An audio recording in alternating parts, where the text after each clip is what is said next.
Your daughter's getting married. Congratulations. But now you need a father of the bride speech and you want it to be amazing. Well, I'm going to show you the outline I've used to help going on 1,000 dads give absolutely amazing, crowd-pleasing, daughter-pleasing, wife-pleasing father of the bride speeches. I divide the speech into 6 sections. The first section is the introduction. And by introduction, I mean you're getting everyone's attention, because people are kind of chatting with other people at their table, but it's not until you're a few words in that you will fully have everyone's attention. So you could come up and say, well, as the man just said, if you've just been introduced, I'm Dad. Make eye contact with your daughter. Say something that brings her in. Honey, you look amazing tonight. You're always a 10, but tonight I think you're somewhere around 15. If you're looking for something that's kind of funny, you can say, don't worry, Rachel, I promise I'm not going to embarrass you up here. I'm saving that for the dance floor later. Make it whatever you want it to be. You're just easing people into the speech. The second section are your thanks and acknowledgments. Now, who you thank and acknowledge will vary a little bit, but there are 2 thank yous you definitely should have in there. The first one is thanking your guests for coming, because people put time and energy and effort and money into attending weddings. I mean, they're wonderful, but it's not cheap. And, maybe they got a babysitter or they bought a plane ticket or a hotel. Thank them for being there, for taking time out of their lives. Speak from the heart and say, I can't tell you what it means to me to look out and see so many friends and loved ones here. Thank you so much for taking the time and effort to be with us today. And if people have come a particularly long way, give them a shout out. Look, we've got Dave and Sarah who came here all the way from Honolulu. Steve and Pat came here all the way from Maine.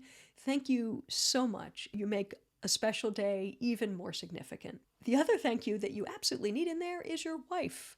Please don't forget to thank your wife. It's a long, quiet car ride home if you do. So thank your wife, and don't just thank her for the work she's done on the wedding. Thank her for being part of your life for what I'm guessing is probably 25 or 30 years, and for everything that she's done for your family and probably her community and the world.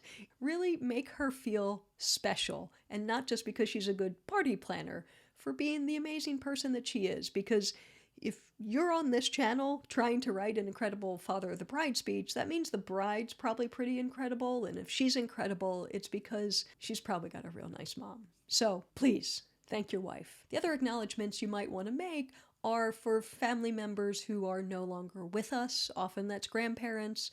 And it can be kind of an emotional moment in the speech, but then you also have humor to balance it out. And humor is great for that.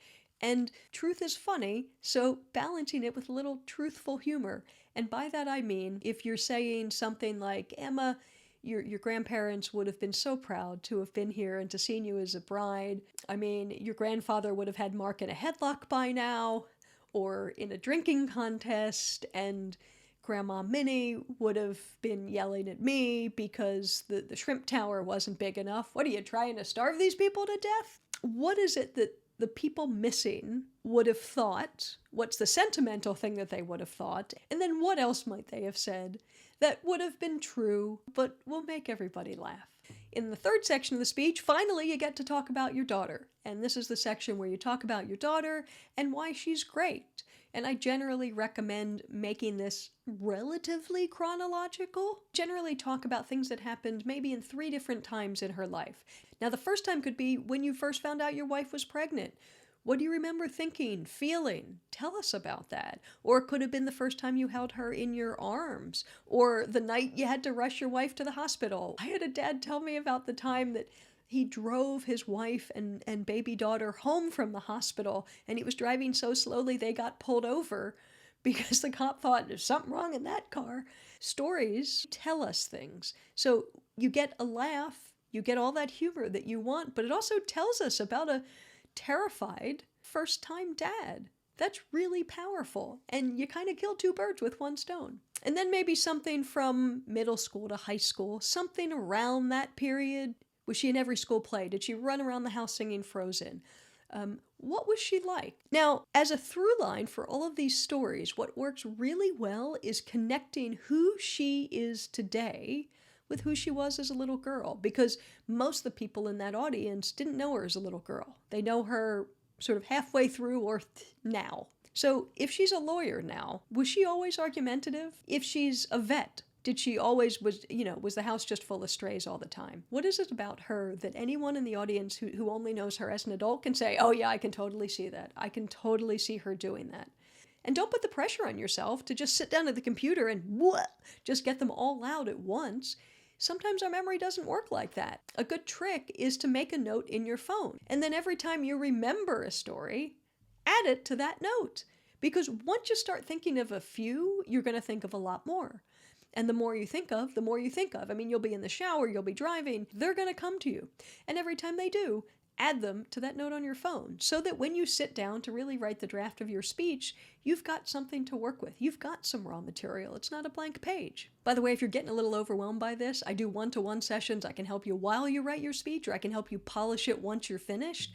Just click right here. That'll take you to the website, authenticallyfunnyspeeches.com. Section 4 is your daughter's new partner and why they're great. Now, a great way to approach this is tell us about the first time you heard this guy existed. How did you find out? Did you find out from your daughter? Did you find out from your wife? And then tell us about the first time you met this guy. What were your first impressions? And did your first impressions turn out to be accurate? What makes him great? Give us some adjectives. Just describe him in a few words. And when you're describing him, do it to his face. Turn to him and say, Jack, you're smart, you're kind, you're ambitious. Sam and I couldn't be happier to have you as a son-in-law. It's really all it takes. That's also a good part in the speech to do the thanks to his parents.